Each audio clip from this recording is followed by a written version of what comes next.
All right. Shalom, shalom. First and foremost, we want to give all praise, honor, and glory to Yahweh, Bahashem, Yahweh Shai, Bahashem, Fakadash. Double honors to my elders and apostles of Millstone, who rule well, teach well, being a great example to us younger brothers. And peace and blessings to those who elect, Lord willing, I'm part of that number. I'm the brother Qadar from the G-Mills Beyond Chicago, coming back with another video. This video is going to be entitled, Live Not After the Flesh. All right, and I'm going to start off on, I'm just going to be speaking through the Spirit. Just got a couple precepts, all right, and whatever comes afterwards, we're going to get that. You know how the Spirit roll. But, let me take a drink of this water real quick.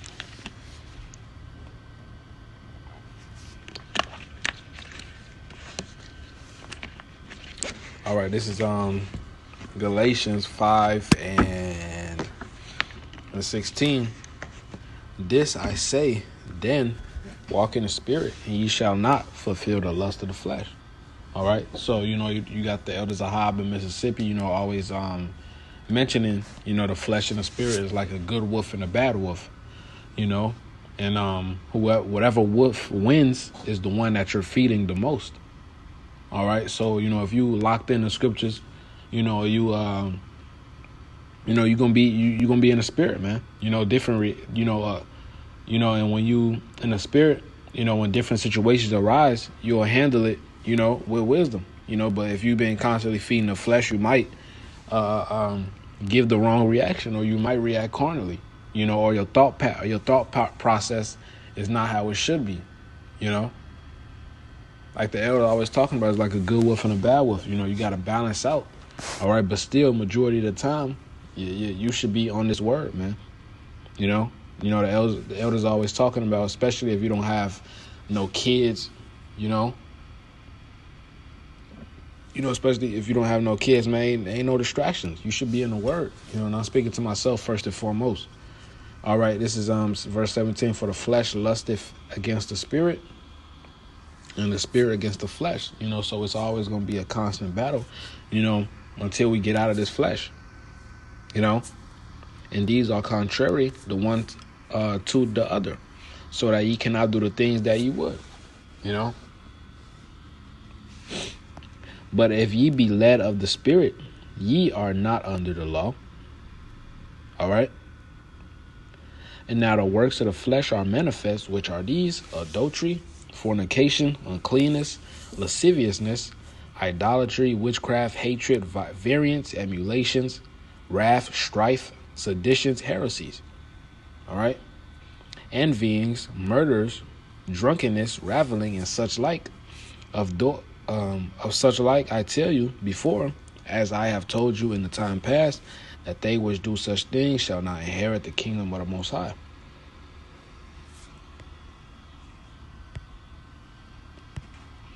But the fruit of the Spirit is love, joy, peace, long-suffering, gentleness, goodness, and faith, meekness, temperance.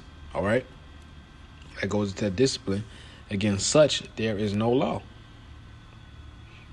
And they that are Hamashiachs have crucified the flesh with the affections and lust. All right, so you gotta submit that, man. You gotta fight that. All right, and how do you do that? By praying and by fasting. Okay, because we all in the flesh, we all get those urges, man. The flesh will try to make you do this and that. You fighting. All right, so it's always a constant battle.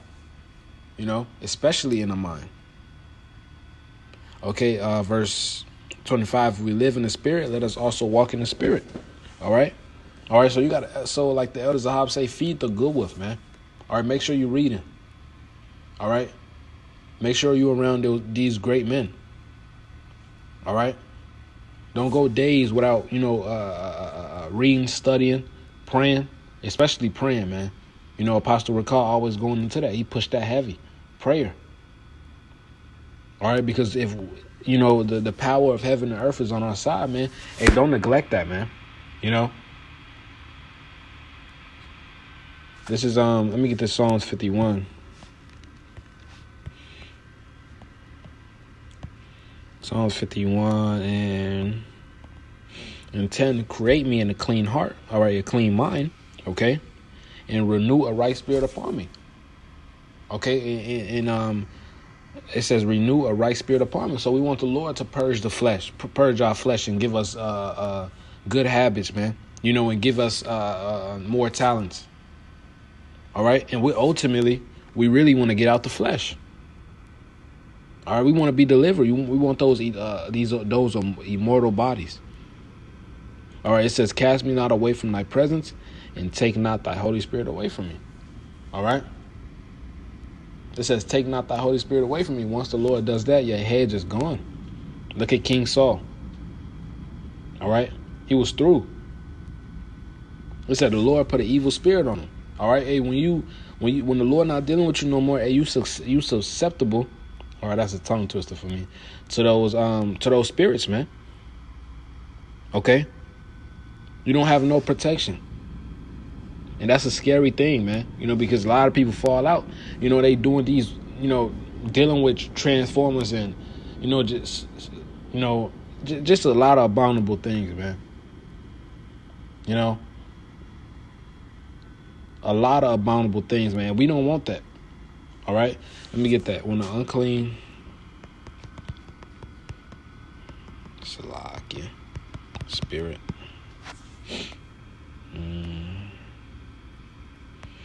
Matthew 12 and 43. When the unclean spirit is gone out of a man, he walketh through dry places, and seeking rest, and findeth none. Then he saith, I will return into my house from whence I came out. All right. Once you come in the truth, once you once you get out the truth, all right, I'm gonna continue to read. Then he said, I will return into my house from whence I came out. And when he is come, he findeth it empty, swept, and garnished. Then goeth he and taketh him 7 other spirits more wicked than himself. So you fall out the truth, man. All right, the main demon you've been fighting off, you didn't spent all this time rebuking, all right, fasting, praying for that spirit to get off you. All right, so you can conquer that obstacle. All right. Hey, that spirit comes right back on you, man. All right. Soon as that hedge is off you. All right, and not only that, but it says he taketh with himself 7 other spirit more wicked than himself. So not only is he coming back, but he's bringing 7 more demons. You know, it says more wicked than himself.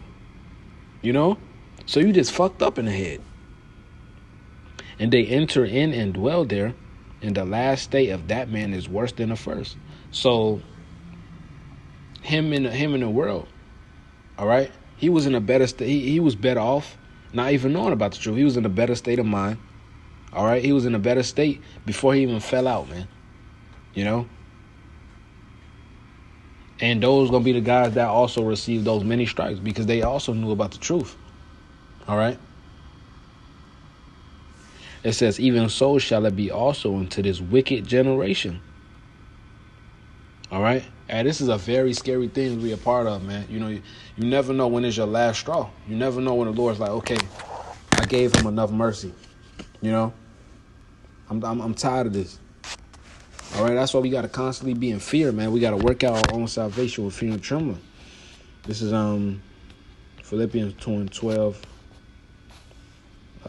Wherefore, my beloved, as ye have always obeyed, not as in my presence only, okay, but how much more in my absence? Work out your own salvation with fear and trembling. All right? That's why we call ourselves the hopeful elect. You know, none of us are guaranteed to be saved until we on that chariot, man. All right? We don't know who the elect is. We don't know who the elect is. That's why we say the hopeful elect. All right. You could or you couldn't, but we don't know that. That's why you push it to the best of your ability, man. You give it all you got. All right. It says with fear and trembling. It says the elect is going to scarcely be saved. All right. Hey, nothing but scary times are coming, man. So, Lord willing, that was an edifying video. I want to give all praise and glory to Yahweh. Ba'ashem Yahushai, Ba'ashem Makakudash, Shalom in the Bible Bowl.